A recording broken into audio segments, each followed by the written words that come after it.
আসসালামু আলাইকুম সুপ্রিয় দর্শক মণ্ডলী, আজ আপনাদের কাছে একটা নতুন ভিডিও নিয়ে এসেছি। সেটি হচ্ছে খাঁটি সরিষা তেলের তেহেরি। তো চলুন কথা না বাড়িয়ে আজ আমরা সরাসরি ভিডিওতে চলে যাই। তো প্রথমেই একটি হাঁড়িতে গোস্ত নিয়ে ভালোভাবে ধুয়ে নিব। এরপর তেল ঢেলে দিব।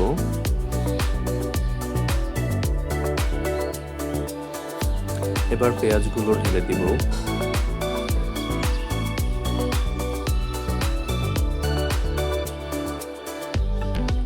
পেঁয়াজগুলো ভালোভাবে ভেজে একটা বাটিতে উঠিয়ে নেব। হয়ে গেল বেরেস্তা ভাজা।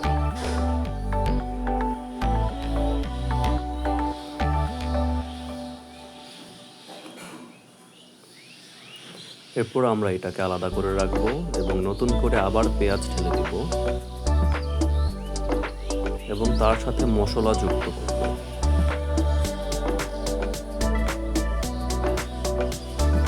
শাহি জিরা,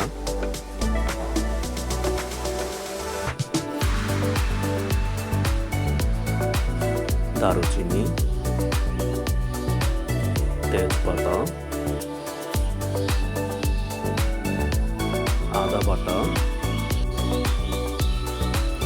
রসুন বাটা,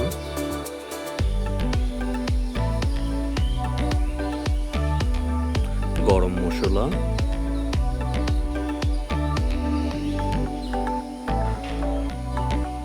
লবঙ্গ,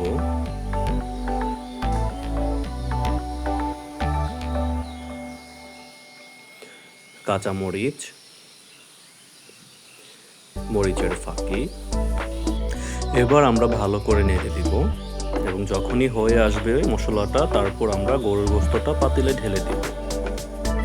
আমরা ভিডিওটা শর্ট করার জন্য একটু দ্রুত প্রসেস করে দেখিয়ে দিচ্ছি।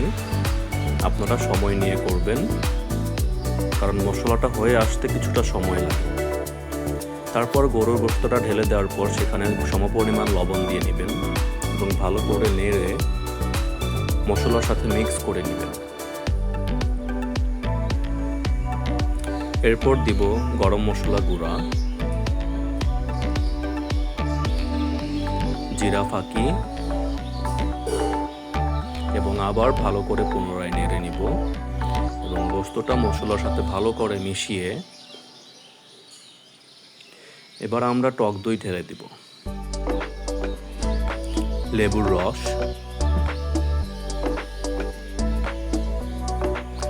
খাঁটি সরিষার তেল, কেওড়া জল,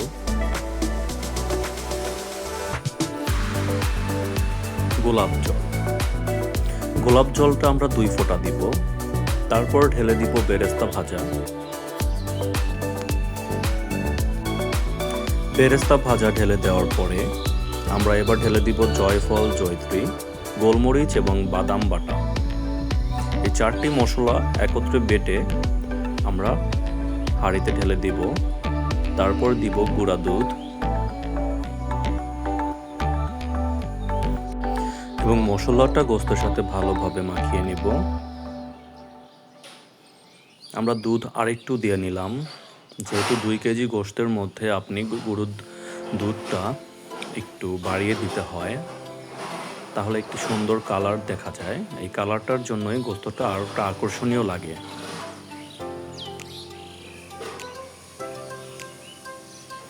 এরপর আমরা ঢাকনা দিয়ে ঢেকে দিব এবং কিছুক্ষণ পর আবার পুনরায় ঢাকনা উঠিয়ে গোশতটা ভালোভাবে নেড়ে আমরা চেক করব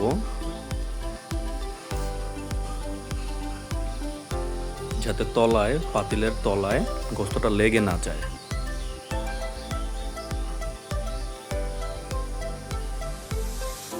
আমরা কিছু পরিমাণ কাঁচামরিচ আবার দিয়ে নিলাম।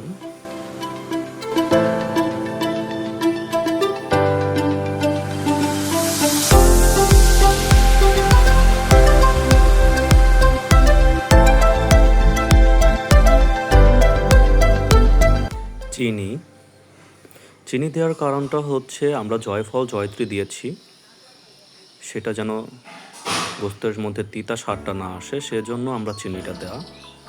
এরপর দিব টেস্টি সল্ট।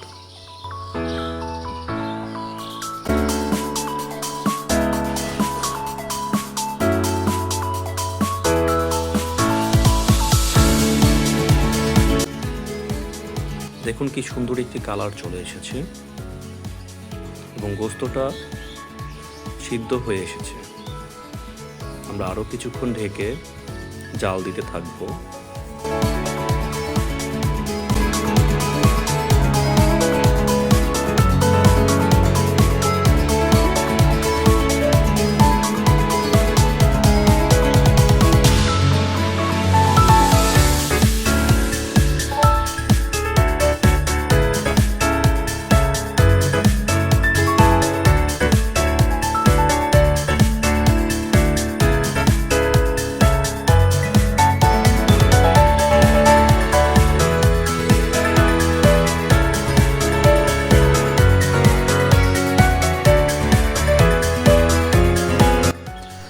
আমরা গোস্তটি কয়েকটি ধাপে নাড়তে থাকবো, যেন খেয়াল রাখতে হবে পাতিলের তলায় গোস্তটি লেগে না যায়।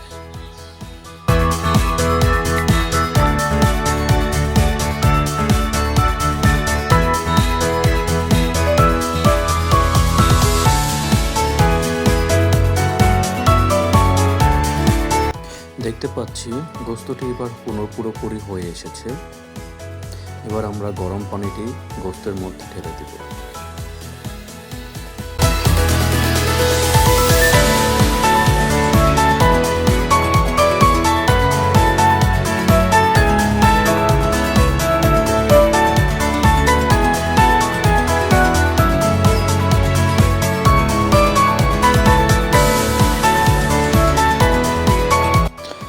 গরম পানি ঢালার পর এবার পুনরায় আমরা গোস্তটি ভালো করে নেড়ে ঢাকনা দিয়ে ঢেকে দিব এবং জাল দিয়ে আরও সময় অপেক্ষা করব। ততক্ষণ আমরা পোলার চাউলটি ভালো করে ধুয়ে নিব এবং একটি ছাঁকনি দিয়ে ছেঁকে নিব।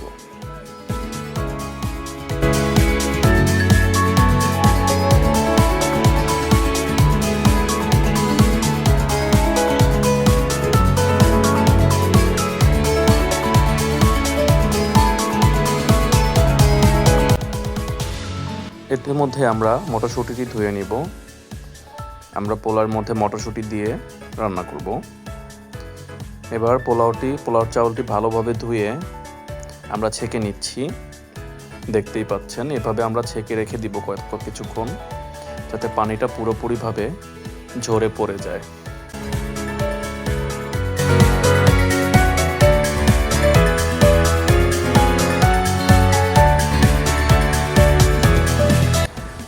সুপ্রিয় দর্শক মণ্ডলী, দেখতে পাচ্ছি আমাদের গোস্তটি পুরোপুরি হয়ে এসেছে এবং তেলটা পুরোপুরি ভেসে এসেছে, গোস্তটাও নরম হয়ে গিয়েছে। এখন আমরা গোস্তের পাতিলটা উঠিয়ে নিব এবং পোলার চাউলের পাতিলটি বসিয়ে দিব।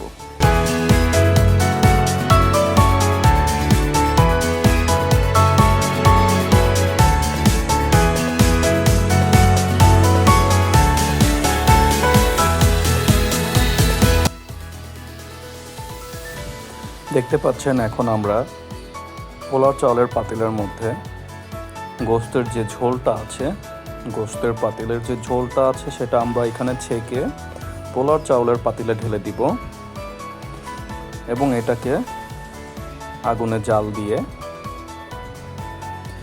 এখন আমরা পোলাও চাউলের পাতিলে 2 বাটি পানি ঢেলে দিব।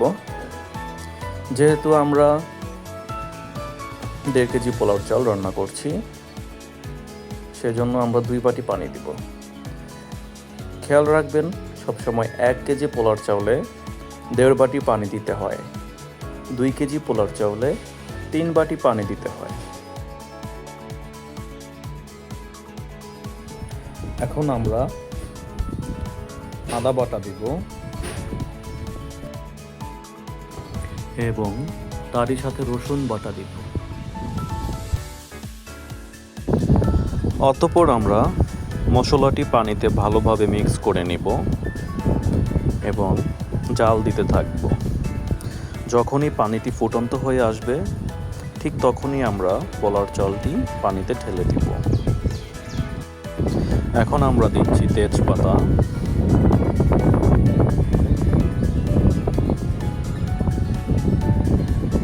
দারুচিনি,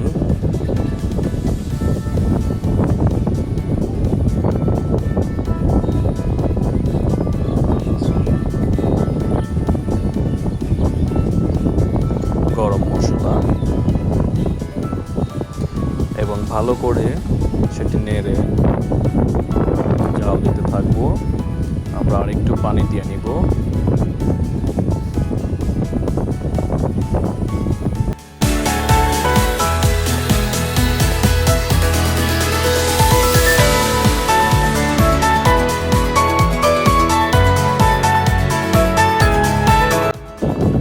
তো বন্ধুরা দেখতে পাচ্ছেন এখন পানিটি ফুটন্ত হয়ে এসেছে, তাই আমরা এখন পোলার চালটি ঢেলে দিব এবং তারই সাথে পোলাও পাতাটি দিয়ে দিব।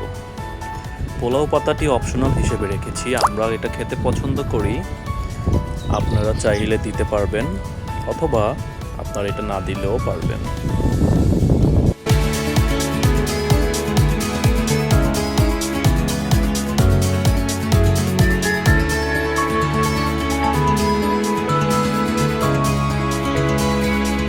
এবং আমরা এখন মটরশুঁটিগুলো পোলার চাউলের উপরে ঢেলে দিব।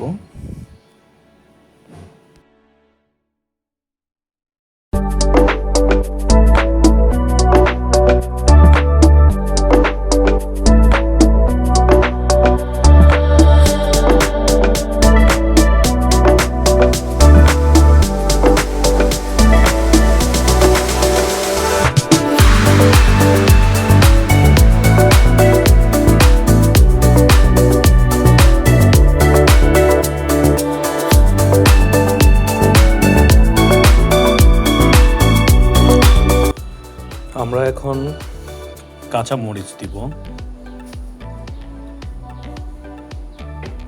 কাঁচা মরিচগুলো আপনার কাটতে হবে না, শুধু বোটাগুলো ফেলে 7 থেকে 8 পিস কাঁচা মরিচ ঢেলে দিলেই হবে। আমরা যেহেতু ঝাল খেতে একটু পছন্দ করি তাই আমরা একটু বাড়িয়ে দিয়েছি। আপনারা যতটুকু পরিমাণ লাগবে ততটুকুই দিয়ে নেবেন।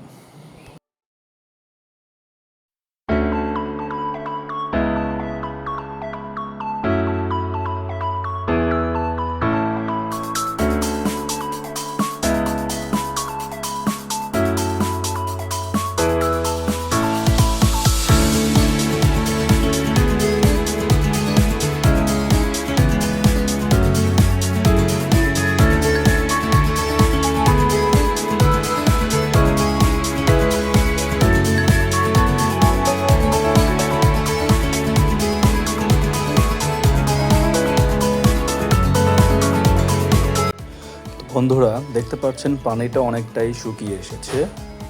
এবার আমরা পোলার চাউলে গোস্তটা ঢেলে দিব এবং এটাকে ভালোভাবে নেড়ে মিক্স করে চারিদিকে ছড়িয়ে দিব।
তো বন্ধুরা দেখতে পাচ্ছেন ইতিমধ্যে পানিটি অনেকটাই শুকিয়ে এসেছে। তো যখন এটা পুরোপুরি শুকিয়ে আসবে আমরা পোলাও চাউলটিকে দমে রেখে দেব।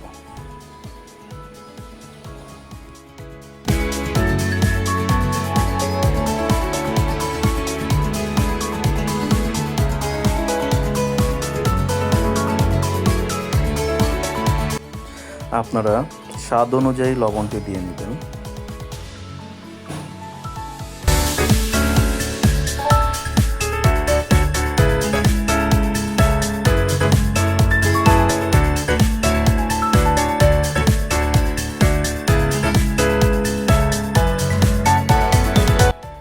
বন্ধুরা, ইতিমধ্যে দেখতে পাচ্ছেন পানিটা অনেকটাই শুকিয়ে এসেছে। এখন আমরা পোলার চাউলটি দমে বসিয়ে দেব। দমে বসানোর জন্য প্রথমে আমরা একটি কড়াই বসাই দিব এবং কড়াইয়ের উপরে পাতিলটি বসিয়ে দেব এবং চুলাটা হালকা করে কমিয়ে 7 থেকে 8 মিনিট আমরা এটাকে দমে রাখবো। এরপর হয়ে যাবে আপনার সরিষার তেলের খাঁটি তেহেরি রেসিপি।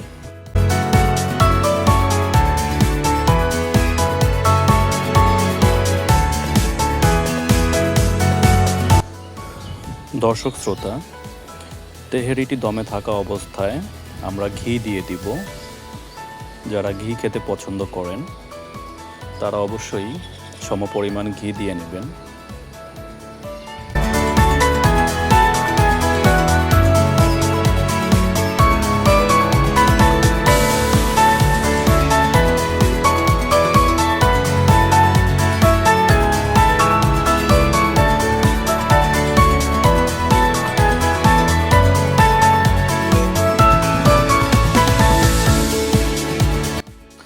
তো বন্ধুরা, চলুন দেখা যাক তেহেরিটি এখন কীরকম হয়েছে। দেখতেই পাচ্ছেন তেহেরিটি এখন পাতিলের মধ্যে একদম সম্পূর্ণভাবে হয়ে গিয়েছে এবং কি সুন্দর একটি কালার এসে পড়েছে। অবশ্যই আপনারা বাসায় এরকম একটি রেসিপি উপভোগ করবেন এবং কমেন্টে জানিয়ে দিবেন যে রেসিপিটি কেমন হয়েছে। ধন্যবাদ সবাইকে। ভালো থাকবেন, সুস্থ থাকবেন।